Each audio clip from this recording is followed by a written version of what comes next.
और चलिए इस वक्त सबसे बड़ी खबर क्या है? सबसे बड़ी खबर बता देते हैं। वोटिंग परसेंटेज आ गया है, ताजा ताजा वोटिंग परसेंटेज आ गया है और कहां कितना वोट हुआ है ये आपको अब बता देते हैं कि किस सीट पर कितनी वोटिंग हुई है। सबसे ज्यादा जो जानकारी निकलकर सामने आ रही है वो आ रही है मोहला मानपुर से। वहां पर 33% के आसपास वोटिंग परसेंटेज दर्ज किया गया है। राजनांदगांव से जरूर वोटिंग परसेंटेज की जो जानकारी है वो थोड़ी सी कम नजर आ रही है। और पीछे तस्वीर आ गई, देखिए सुबह 11 बजे तक 22.97% वोटिंग, ये ओवरऑल 20 सीटों का आंकड़ा। और लगातार ये अपडेट आपको हर सीट को लेकर दे रहे हैं। बस्तर में 19.97% वोटिंग हो चुकी है। भानु प्रतापपुर की अगर आप बात करते हैं तो 36.1% वोटिंग यहां पर हुई है। अगली सीट बीजापुर जहां पर 9.11% वोटिंग। अब लगातार क्योंकि इजाफा समय के साथ देखने को शायद ये जैसे आप इशारा कर रही थी कि बीजापुर सबसे बड़ी चिंता की बात है। सुबह 11 बजे तक का ओवरऑल देख लिया जाए तकरीबन 22%, इसको बढ़ाने की बहुत ज्यादा जरूरत। 22%, इसे आप 23 भी मान सकते हैं। 9 के आसपास ये आंकड़ा, 22.9 के आसपास ये आंकड़ा है। तो बस्तर में 19.97%, भानु प्रतापपुर में 36%। भानु प्रतापपुर की रफ्तार, आपको इससे सबक लेना चाहिए, सीख लेना चाहिए। बीजापुर में 9.11% वोटिंग, यह थोड़ी चिंता बढ़ाने वाला आंकड़ा है। इसके अलावा जो चित्रकूट के भी आंकड़े हैं वो बहुत ज्यादा कमजोर और परेशान करने वाले। अंतागढ़ का जैसे जिक्र 28.84% वोटिंग, बस्तर में 19.97%।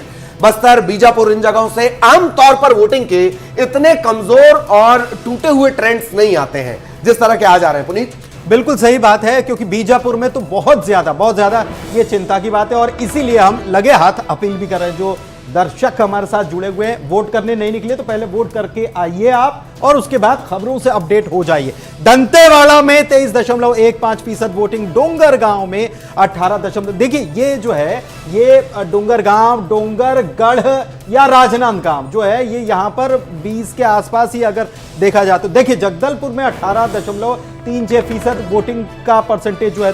कांकेर में अच्छी वोटिंग हुई है।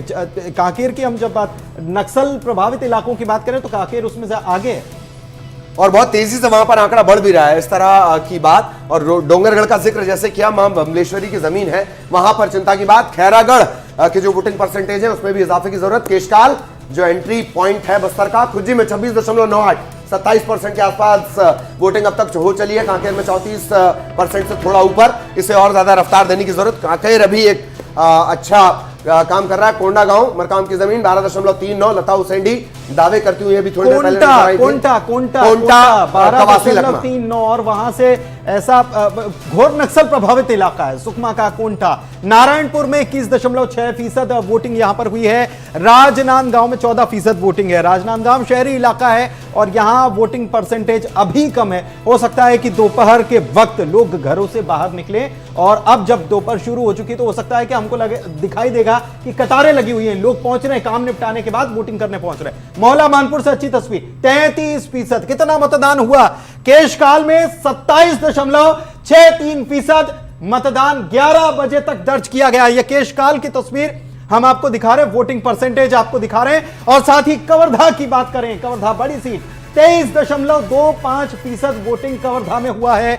और इसके अलावा और दिखाते हैं आपको कि कहां कितना वोटिंग परसेंटेज। ललित, बिल्कुल, और कांकेर का 34% से थोड़ा ज्यादा, तकरीबन आप इसे 35 में भी ले सकते हैं। कितना मतदान? 11 बजे तक के आंकड़े हैं और इसी के हिसाब से आगे का जो ट्रेंड है वो सेट होगा। कई जगहों पर अभी भी काम करने की जरूरत, अभी भी वोटर को निकलने की जरूरत है। जगदलपुर में किस तरह की स्थितियां हैं? 18.36% और एक डिफरेंस आप ये भी देखेंगे कि नक्सल प्रभावित क्षेत्रों में अब ये मानते हैं कि हो सकता है कि कम मतदान हो, लेकिन उलट तस्वीर है कहीं ना कहीं। राजनांदगांव शहरी इलाका मान रहे थे कि अच्छी खासी वोटिंग परसेंटेज 11 बजे तक आए। डोंगरगढ़ की बात आप देख लीजिए, 21.5% यहाँ पर मतदान हुआ है।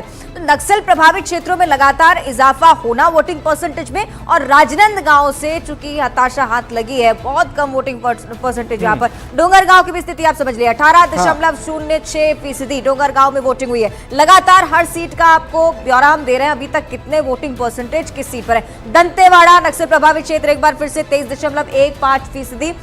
यही बात जो लगातार रिपीट की जा रही है कि वनांचल क्षेत्रों में मतदान को लेकर जागरूकता काफी ज्यादा और उसी का मुझे लगता है कि असर भी। नहीं, लेकिन एक चीज है कि मिली जुली तस्वीर आ रही है। देखिए, मोहला मानपुर 33% आता है, बीजापुर 9 आता है, दंतेवाड़ा 23.15 आता है। राजनांदगांव की बात करें तो राजनांदगांव जो है वहां 14% रहता है।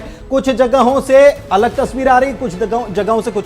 देखिए अभी अब आएगा, अब केशकाल आ गया। देखिए केशकाल में 27.63% है, तो ये ठीक ठाक अभी हम कह सकते हैं, फिलहाल तौर पर कह सकते हैं कि केशकाल से ठीक तस्वीर आ रही है। राजनांदगांव से तस्वीर कुछ अलग आ रही है। इसके अलावा बीजापुर की हम बात कर रहे थे तो वहां से तस्वीर कुछ और अलग नजर आ रही। वोटिंग परसेंटेज मिला जुला, और ये क्या बता रहा है। देखिए अब चित्रकूट की बात करते हैं, बड़ा मुकाबला यहां पर 12.30%। ये तो राजनांदगांव से भी कम है।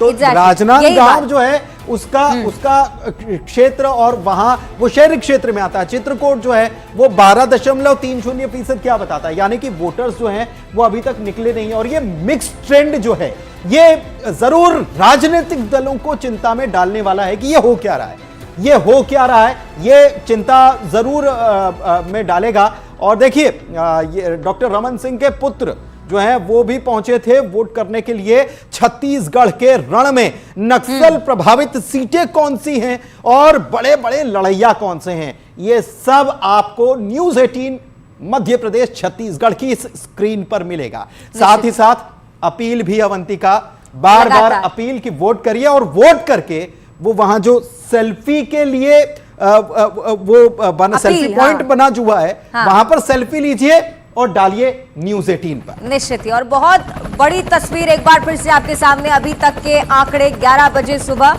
वोटिंग परसेंटेज अंतागढ़ 28.84% यहाँ पर रहा है। एक एक करके हर सीट का मुआयना आपके सामने पेश करेंगे। ये लार्ज तस्वीर बनाने की स्थिति इसलिए मध्य प्रदेश में छत्तीसगढ़ में आई है क्योंकि हर सीट को बारीकी से समझना जरूरी है। बस्तर का भी आप हाल देख लीजिए, 19.97%। यहाँ पर उम्मीद ज्यादा थी, लेकिन चलिए मुझे लगता है कि अपील का असर थोड़ी देर में होगा पुनीत, जल्द से जल्द निकलेंगे मतदाता।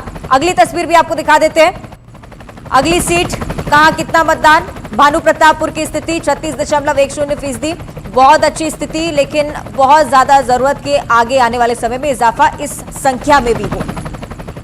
बीजापुर की तस्वीर आपको दिखाते हैं।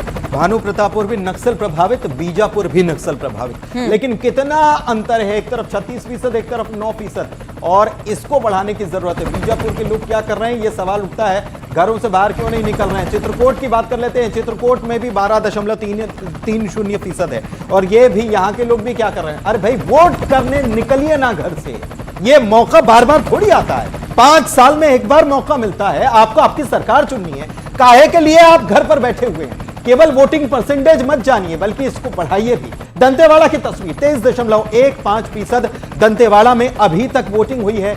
यह ठीक कहा जा सकता है, लेकिन इसको बढ़ाने की जरूरत है और सीखने की जरूरत है भानु प्रतापपुर के वोटर से जो निकल रहे हैं। लंबी लंबी कतारें भी हम देख रहे थे। हमारे सहयोगी आकाश जो हैं वो भी हमको बता रहे थे अपडेट की, वहां पर हमने देखा कि कतारें जो हैं उसमें महिलाओं की संख्या ज्यादा है, पुरुष भले ही कम है। हो सकता है कि सुबह जल्दी जल्दी काम पर जाना है, वोटिंग कर ली और उसके बाद काम पर चले गए। महिलाएं जो हैं अब अपने घर का कामकाज निपटाने के बाद महिलाएं जो हैं वो वोटिंग करने के लिए निकली हुई हैं। बिल्कुल, और इसी प्रकार हम भी लगातार अपील करें कि वोट करने के लिए जरूर निकले। और न्यूज़ 18 मध्य प्रदेश छत्तीसगढ़ की मेगा कवरेज लगातार चल रही है। एक छोटे से ब्रेक का वक्त है, फौरन हाजिर होते हैं।